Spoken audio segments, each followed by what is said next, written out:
Suara petir menggelegar di malam hari. Seorang wanita berlari panik di tengah hujan sambil memeluk tas branded yang sudah lusuh dan basah. Wajahnya ketakutan. Dari belakang terdengar suara orang-orang berteriak. "Kejar dia! Dia belum bayar utang butik." Wanita itu terpeleset di jalan berlumpur. Saat tasnya jatuh, isi tas berserakan, lipstik mahal, sepatu mewah, dan surat tunggakan sekolah anaknya yang sudah menumpuk berbulan-bulan. Tiba-tiba terdengar suara lirih seorang anak. "Bu, aku cuma ingin tetap sekolah." Wanita itu menangis histeris sambil menatap surat tunggakan yang basah terkena hujan. Inilah kisah Mira, seorang ibu yang terlalu sibuk menjaga penampilan, sampai lupa masa depan anaknya sendiri. Hujan turun sangat deras malam itu. Jalanan kampung berubah licin dan gelap. Suara petir bersahut-sahutan membuat suasana makin mencekam. Seorang wanita berlari sambil memeluk tas mahal berwarna coklat muda di dadanya. Nafasnya terengah-engah. Sandalnya hampir lepas karena lumpur yang menempel di jalan. "Bu Mira, berhenti!" Suara teriakan laki-laki terdengar dari belakang. Mira menoleh panik. Dua orang penagih utang terus mengejarnya sambil membawa map tagihan. "Jangan lari terus. Bayar cicilan ibu." Mira makin panik. Ia memeluk tasnya lebih erat. Wajahnya penuh ketakutan. Hujan membasahi make up mahal yang tadi sore ia pakai saat menghadiri acara arisan sosialita. Tiba-tiba kakinya terpeleset. Brak! Tubuh Mira jatuh keras ke jalan berlumpur. Isi tasnya langsung berhamburan keluar. Lipstik mahal, parfum, dompet, nota belanja butik, dan beberapa tagihan sekolah milik anaknya berserakan terkena hujan. Mira buru-buru mengambil barang-barangnya. Tapi saat tangannya menyentuh kertas tagihan sekolah yang sudah basah, tubuhnya mendadak diam. Di kertas itu tertulis jelas. Tunggakan sekolah 3 bulan. Nama siswa: Raka Saputra. Mira menatap kertas itu lama. Tiba-tiba suara anak kecil terngiang di kepalanya. "Bu, Raka pengen tetap sekolah." Mira langsung menutup telinganya sambil menangis histeris di tengah hujan. Beberapa warga mulai keluar rumah karena mendengar keributan. Itu Bu Mira. Yang sering pamer tas mahal itu ya?" Kok dikejar penagih utang. Mira merasa malu. Ia buru-buru berdiri lalu kabur meninggalkan jalanan kampung yang penuh tatapan warga. Semua masalah itu sebenarnya tidak datang tiba-tiba. Beberapa bulan sebelumnya, Mira dikenal sebagai wanita paling modis di kampungnya. Hampir setiap hari ada saja barang baru yang ia pakai. Kadang jilbab baru. Kadang sepatu baru. Kadang tas baru. Setiap lewat depan ibu-ibu tetangga, Mira selalu berjalan penuh percaya diri sambil memainkan handphone di tangannya. Ia suka sekali membuat video media sosial. "Hai teman-teman. Hari ini aku mau ke butik langganan dulu." Atau, "Guys, jangan lupa wanita itu harus tetap tampil cantik walaupun di rumah." Banyak orang memuji penampilannya. Itu membuat Mira semakin senang. Padahal kenyataannya berbeda jauh. Suaminya yang bernama Arman hanya bekerja sebagai sopir angkut barang di pasar. Penghasilannya pas-pasan. Kadang cukup untuk makan. Kadang juga harus berutang. Arman sering pulang malam dengan tubuh penuh keringat. Tapi setiap sampai rumah, ia malah sering melihat tumpukan paket belanja online di ruang tamu. "Lagi beli apa lagi, Mir?" Mira santai membuka paket sambil tersenyum. "Cuma jilbab baru." Arman menarik nafas panjang. "Yang kemarin juga baru." "Ya beda model dong. Uang sekolah Raka belum dibayar. Besok juga bisa." Jawaban itu terus berulang hampir setiap minggu. Sementara itu, Raka yang duduk di bangku sekolah menengah mulai sering diam di kelas. Hari itu guru wali kelas memanggilnya ke ruang guru. "Raka, kamu belum bayar iuran sekolah 3 bulan." Raka hanya menunduk. "Nanti saya bilang ibu saya lagi, Bu." Guru itu sebenarnya kasihan melihat Raka. Anak itu dikenal rajin dan sopan. Nilainya juga bagus. Tapi beberapa murid mulai mengejeknya. Katanya ibunya sering belanja mahal. Pasti duitnya habis buat dandan. Raka pura-pura tidak mendengar. Tapi wajahnya memerah menahan malu. Sepulang sekolah, Raka berjalan pelan menuju rumahnya. Saat pintu rumah dibuka, suara musik langsung terdengar keras dari dalam kamar. Mira sedang sibuk mencoba baju baru sambil merekam dirinya di depan cermin. Bu. Iya bentar. Bu, kata guru kalau belum bayar sekolah, minggu depan Raka nggak boleh ikut ujian. Mira masih sibuk melihat dirinya di cermin. Ya nanti ibu pikirin. Bu, Raka malu sama teman-teman. Mira mulai kesal. Kamu tuh ngerti nggak sih? Ibu juga banyak kebutuhan. Tapi Bu, udah jangan ngomel terus. Raka terdiam. Matanya melihat beberapa kantong butik mahal di atas kasur. Ia perlahan masuk kamar lalu duduk sendiri sambil memegang buku sekolahnya. Di luar kamar, Mira kembali tersenyum di depan kamera handphone. Cantik nggak guys outfit aku hari ini? Pagi itu Arman baru saja pulang dari pasar. Bajunya basah oleh keringat. Tangannya masih gemetar karena sejak subuh ia mengangkat karung beras dan dus minyak goreng.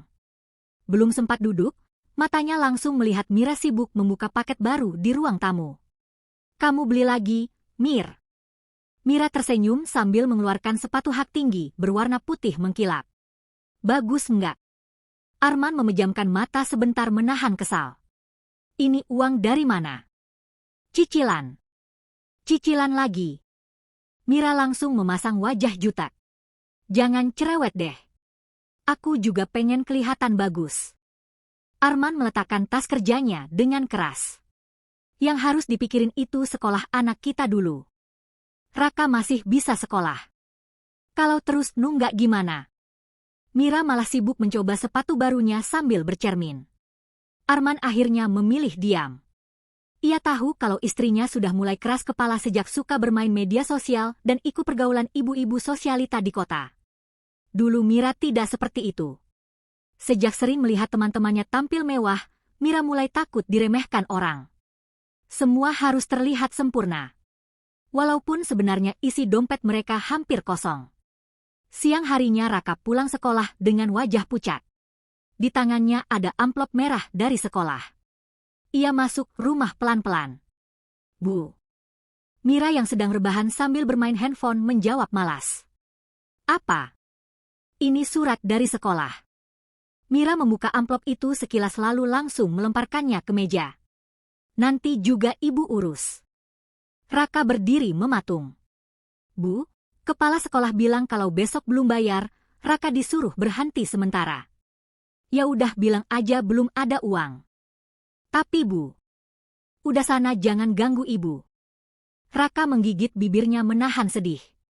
Saat itu Mira malah sibuk membalas komentar media sosial. Cantik banget Kak. Body goals banget. Mewah banget hidupnya. Membaca pujian-pujian itu membuat Mira lupa semuanya. Malamnya Arman melihat surat merah dari sekolah di atas meja. Wajahnya langsung berubah tegang.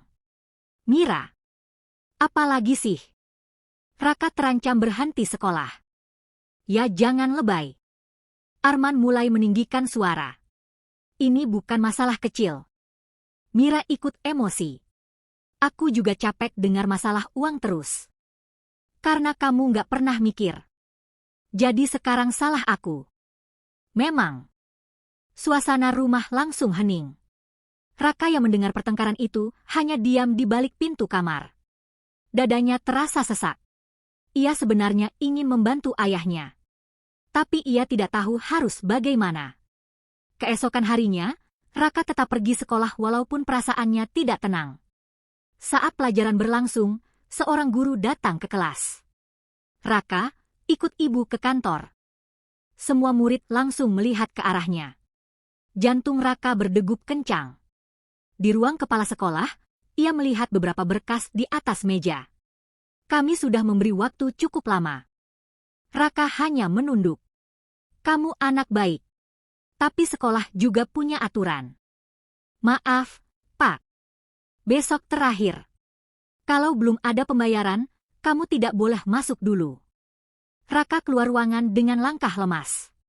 Saat berjalan di lorong sekolah, beberapa teman mulai berbisik. Itu yang nunggak sekolah. Ibunya kan suka pamer. Mungkin duitnya habis buat belanja. Raka mempercepat langkah sambil menahan air mata. Sore harinya, hujan turun deras. Raka duduk di teras rumah menunggu ayahnya pulang. Perutnya lapar karena sejak pagi belum makan. Tak lama kemudian Arman datang membawa kantong plastik kecil berisi gorengan. Belum makan, Ka. Raka menggeleng.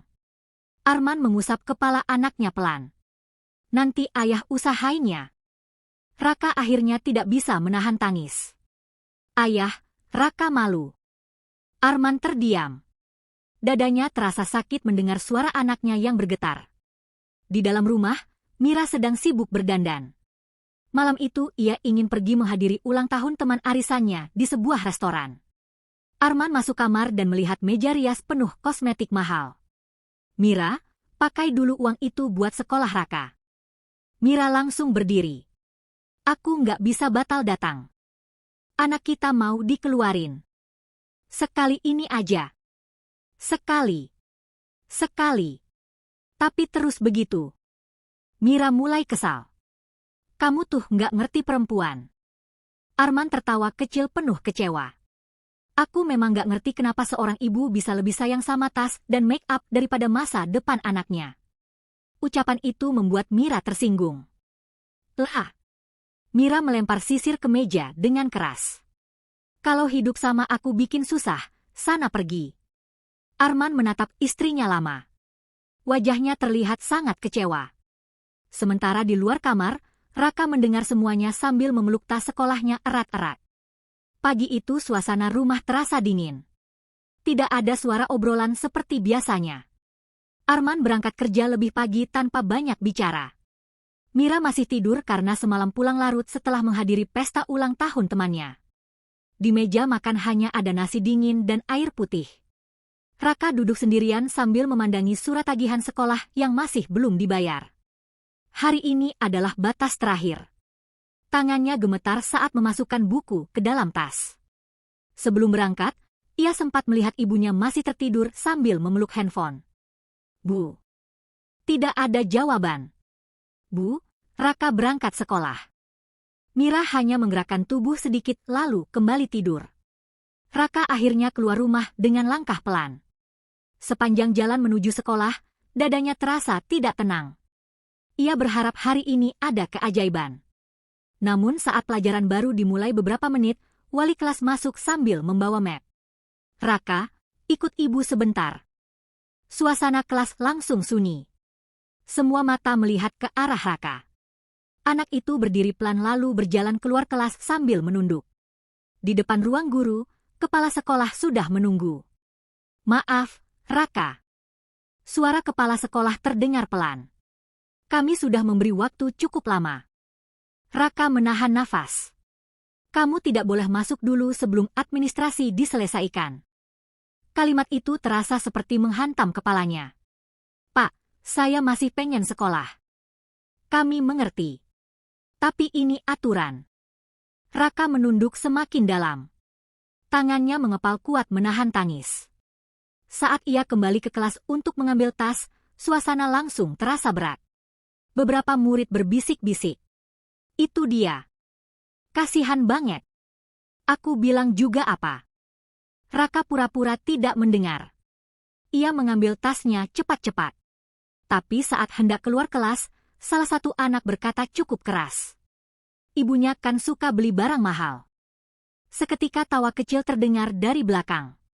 Raka langsung keluar kelas sambil menahan air mata yang hampir jatuh. Di luar gerbang sekolah, hujan mulai turun rintik-rintik. Raka berjalan sendirian tanpa tujuan jelas.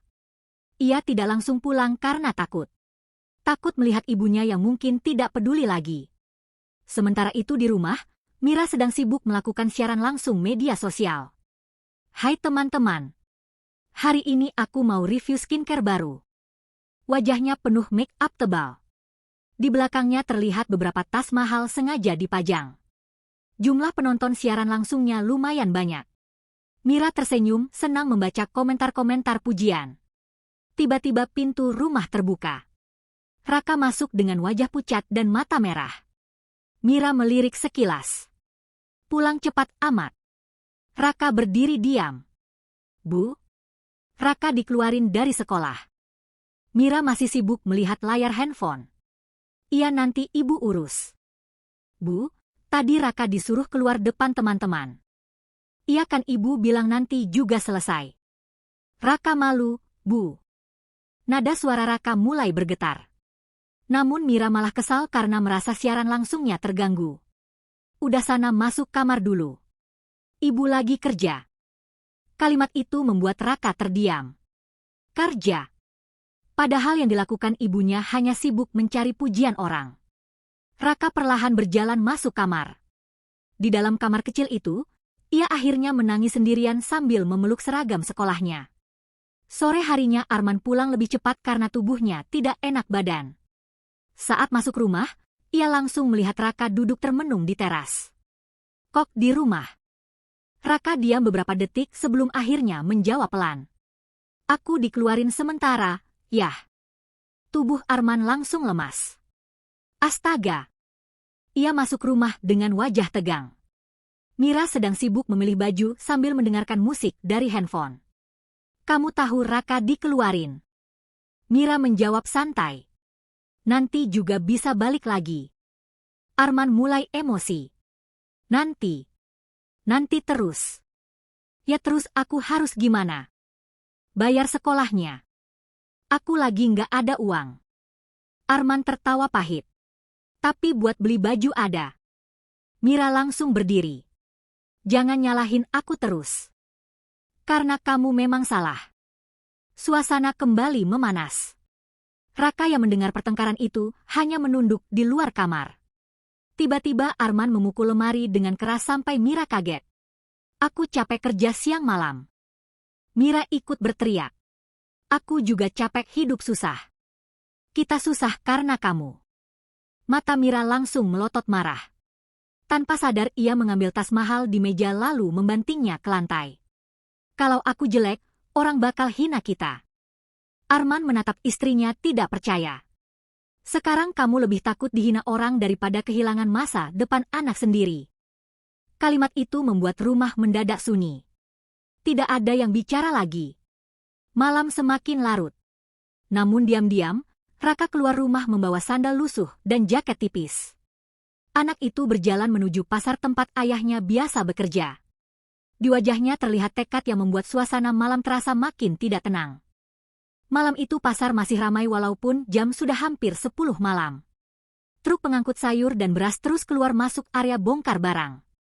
Raka berjalan pelan sambil melihat sekeliling. Tubuh kecilnya tampak gugup berada di tengah keramaian para pekerja pasar. Ia akhirnya menemukan Arman yang sedang mengangkat karung dari atas mobil pick-up. Ayah! Arman menoleh kaget. Raka! Ngapain kamu kesini? Raka menunduk. Raka mau bantu kerja. Arman langsung menghampiri anaknya. Nggak usah. Kamu pulang. Tapi Raka mau sekolah lagi, yah. Kalimat itu membuat Arman terdiam. Wajah lelaki itu terlihat sedih. Ia tahu anaknya sedang putus asa. Ayah pasti usahain. Raka nggak mau jadi beban terus. Arman mengusap wajahnya kasar lalu menghela nafas panjang. Akhirnya malam itu Raka ikut membantu pekerjaan ringan. Mengangkat kardus mie instan, menyusun barang, dan membersihkan gudang kecil. Walaupun tubuhnya lelah, Raka tetap bertahan. Ia terus membayangkan dirinya bisa kembali sekolah.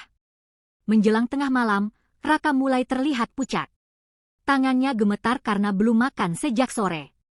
Arman langsung menyuruhnya duduk. Udah cukup. Tapi ya... Nggak ada tapi. Arman membeli 2 bungkus nasi sederhana di warung dekat pasar. Saat makan, Raka tiba-tiba bertanya pelan. Ayah marah sama ibu. Arman diam cukup lama. Ayah cuma kecewa. Raka kembali menunduk. Di rumah, Mira masih sibuk bermain handphone sambil tertawa melihat video-video media sosial. Ia sama sekali tidak sadar anak dan suaminya belum pulang. Tak lama kemudian handphone Mira berbunyi. Panggilan dari nomor tidak dikenal. Halo.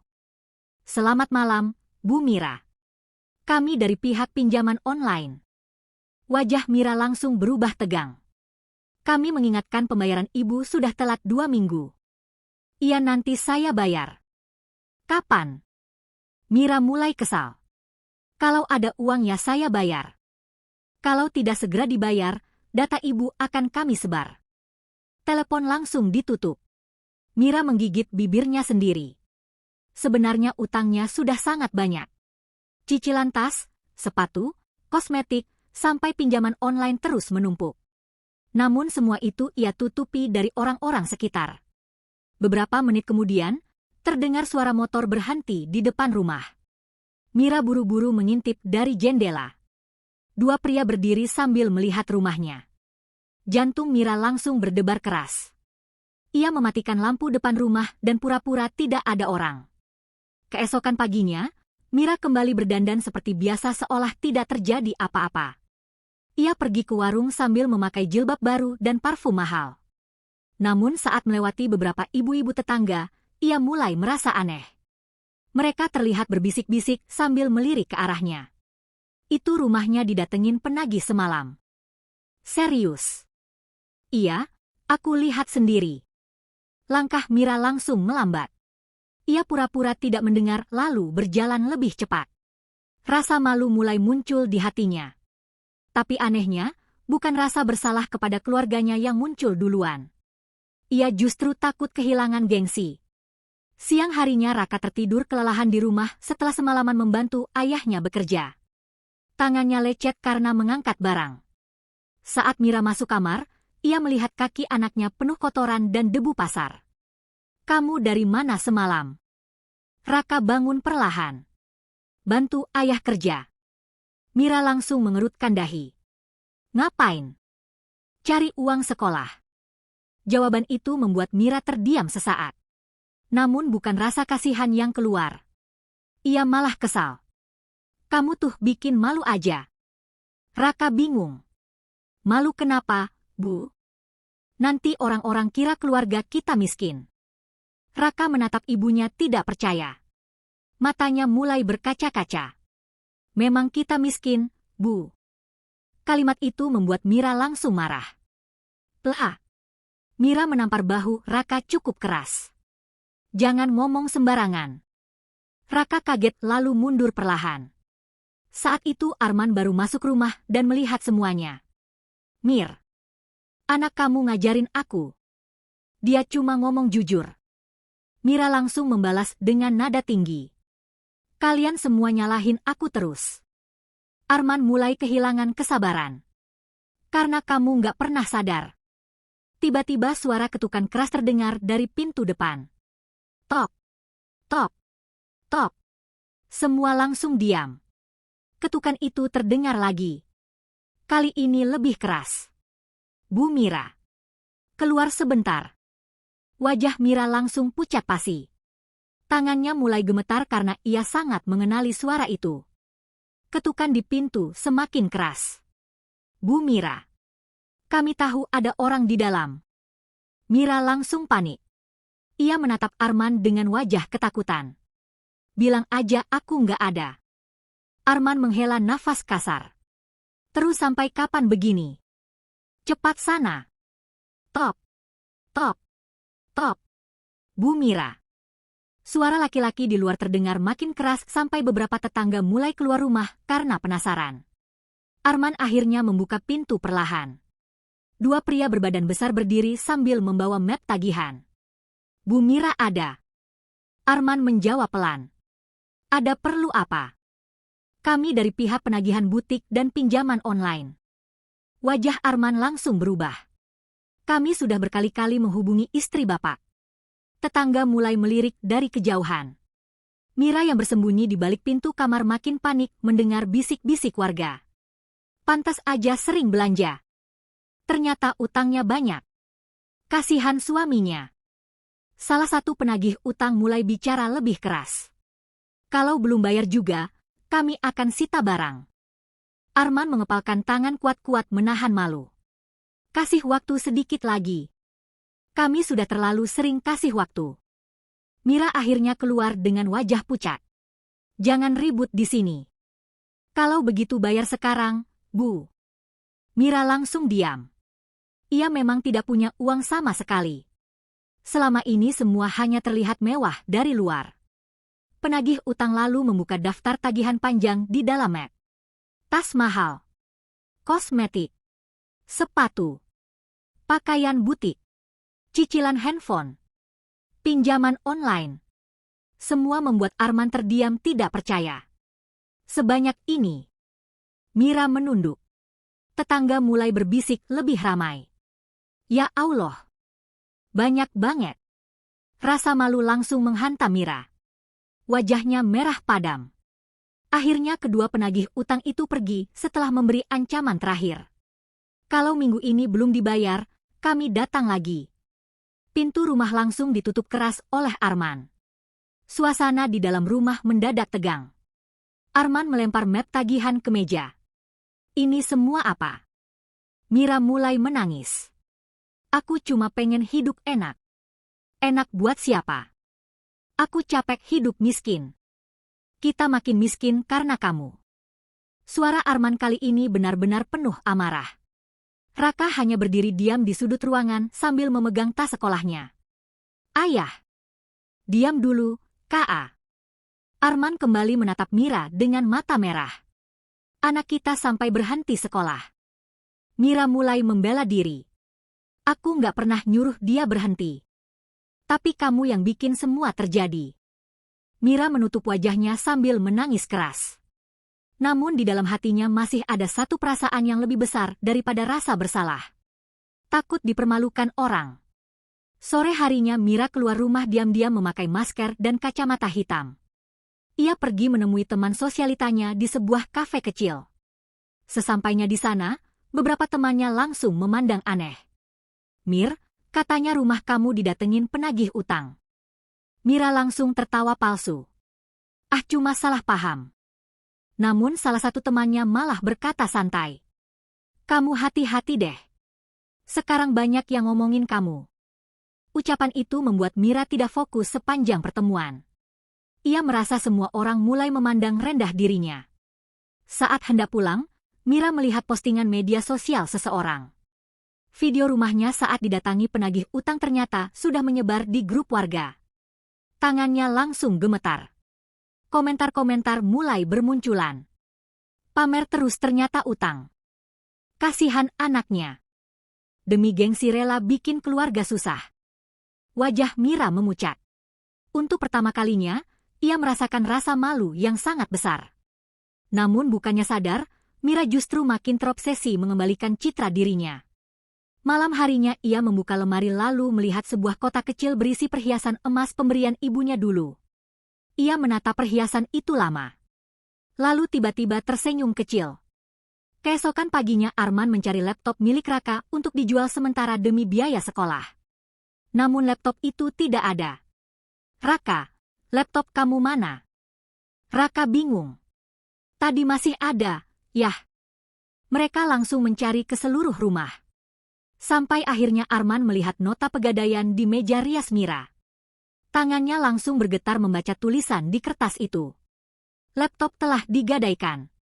Mata Arman langsung membelalak marah. Mira. Mira yang baru pulang dari luar terlihat kaget. Apa? Kamu gadain laptop anak? Mira langsung gugup.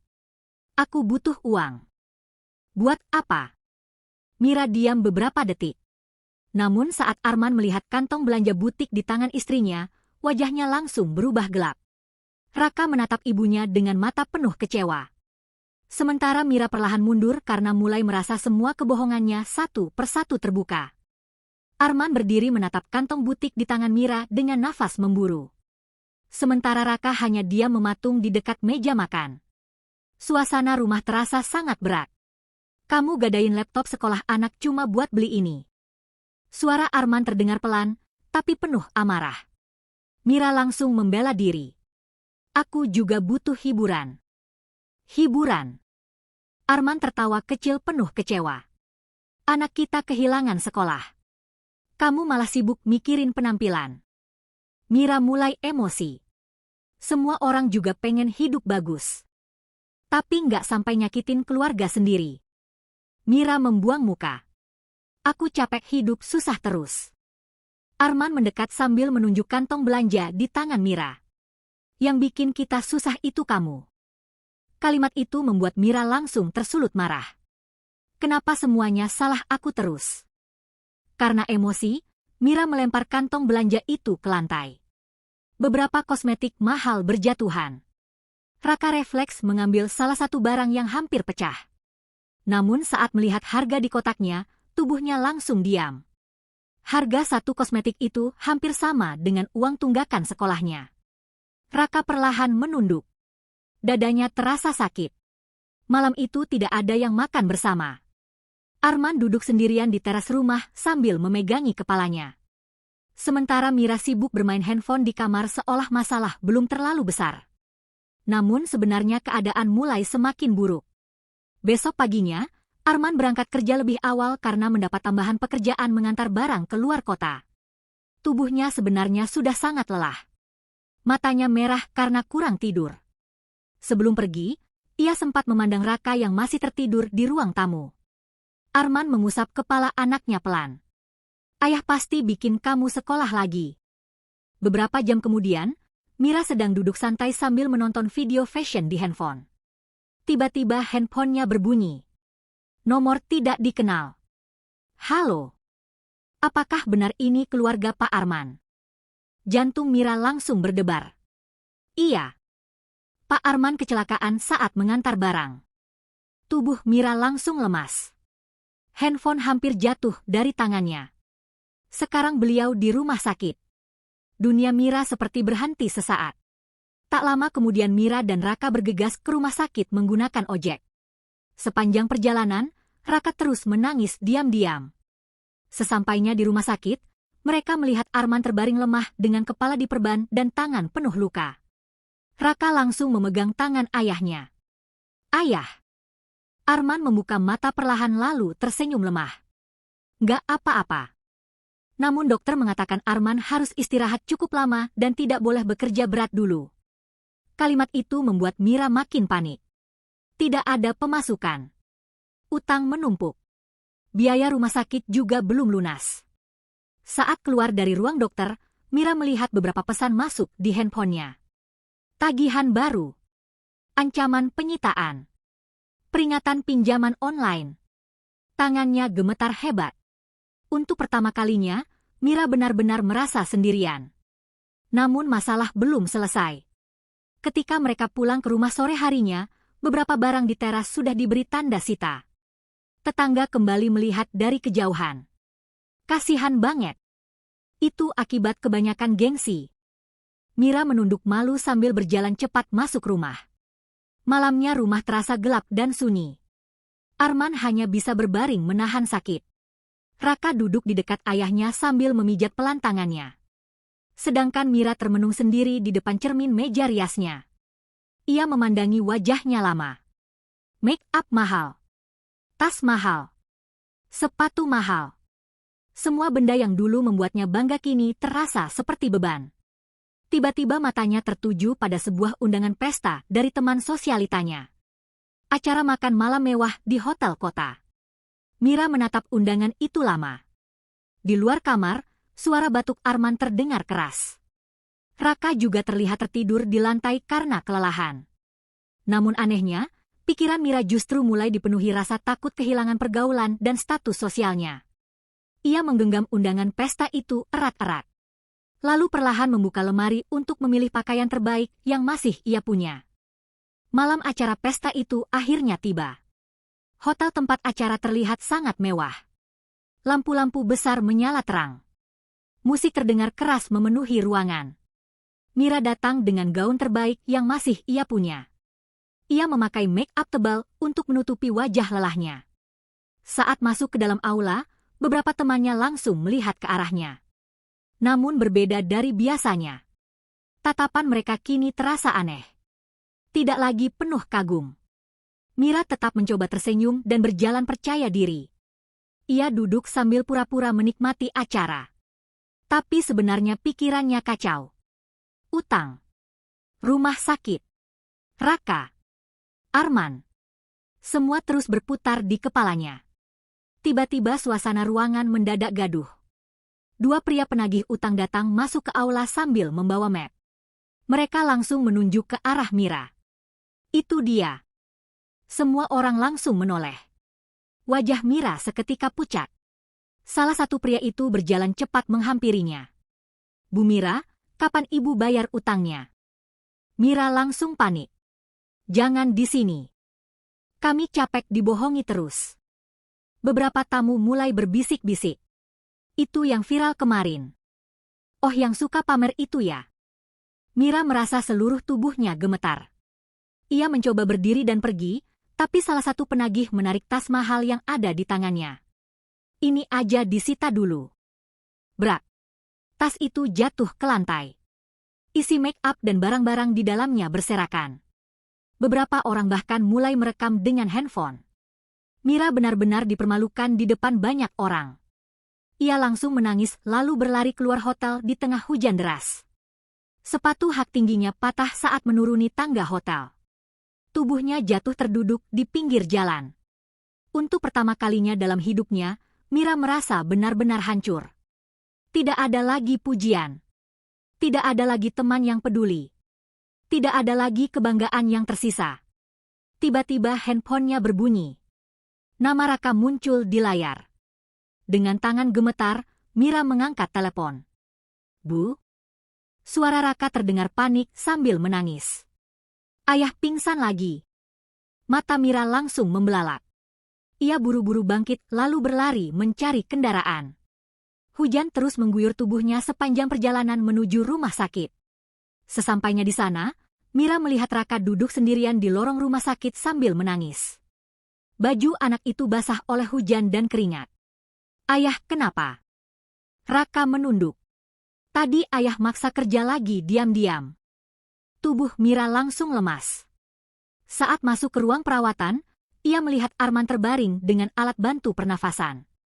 Wajah lelaki itu pucat dan terlihat sangat lemah. Di samping tempat tidur terdapat buku milik Raka yang terbuka. Mira mengambil buku itu perlahan. Di salah satu halaman tertulis, "Aku ingin jadi guru supaya ayah dan ibu bahagia." Air mata Mira langsung jatuh deras.